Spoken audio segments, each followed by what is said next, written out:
This is update for June 10 and 11th, 2022, day 107 and 8 of the war. I was traveling, so I wasn't able to provide timely updates. So we'll focus today only on the key areas where there was some action, where there were significant developments. Otherwise, we're going to skip the rest of the areas, and I will provide later the regular update for June 12, 2022. Okay, let's start. The focus area is going to be Izyum and actually area south of Popasna. So let's go. So let's just jump into Izyum bridgehead. So as you can see, there were significant developments, significant progress by the Russian forces, starting from 10th, and then they sort of continued their progress on the 11th. So the way it started on the 10th is Russian troops again attacked from village Pasika, which they have been attacking for past, whatever, I don't know, 10 days, 15 days, something like that, and along the road to Slovyansk. So they managed to actually pretty quickly capture this Hurtgen forest, which we discussed before, and which we mentioned that was about 1/3 controlled by Russian troops. So it does look that Ukrainian defenses did collapse pretty quickly, and they lost in very short order, basically half a day or even less than that, the rest of the village. So that was what was going on the 10th. So the Russian troops managed to push here as well, and they were stopped in front of village Krasnopillya.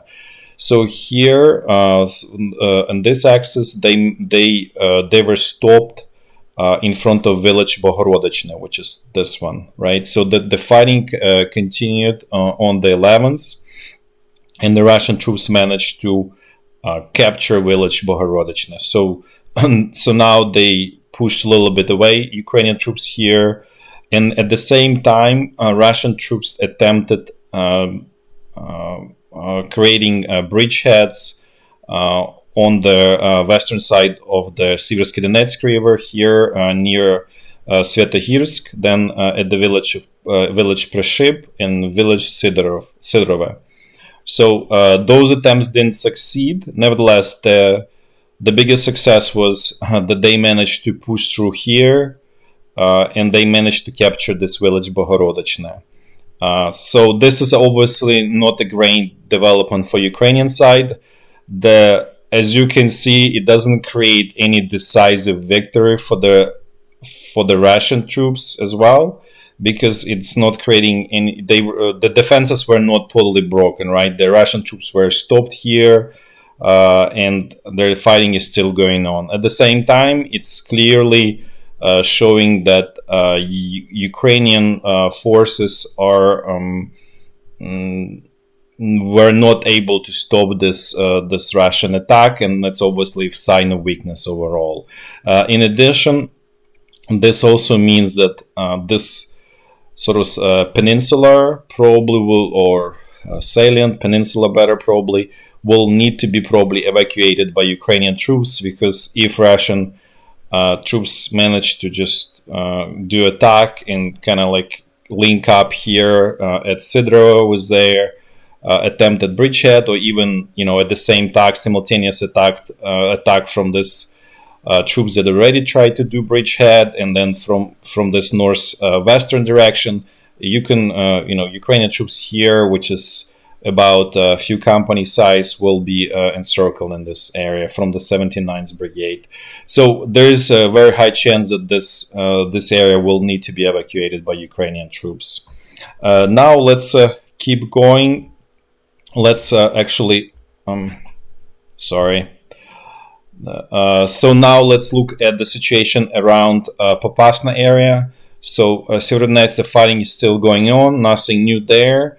Nothing new here in the most dangerous area of the Popasna salient. Basically, Russian troops didn't manage to move more towards north or break Ukrainian defenses around Bilogorivka, Berestove, and also in Vrubivka. So this area still holds on, and that is the most critical area for Ukrainian troops to hold on.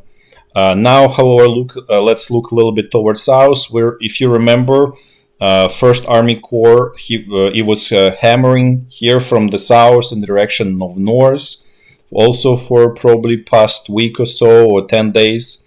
So they finally managed to capture a small village called Dolomitne here in this area, and this creates opportunity for encircling Ukrainian troops in this area, which is they still hold on small town here. So essentially, this is sort of not end of the world, but definitely negative development for Ukrainian troops, and it does feel that there is sort of some kind of weakness on Ukrainian side has been over 10th and 11th overall in general. And this obviously also creates kind of like an opportunity for mini encirclement here in this area. It's obviously obvious to Ukrainian command as well, and hopefully they'll make a right choice to withdraw, to create sort of better front line, more streamlined front lines that doesn't create opportunity for encirclement. That's it for June 10 and 11. Thanks for watching, and until later, bye bye.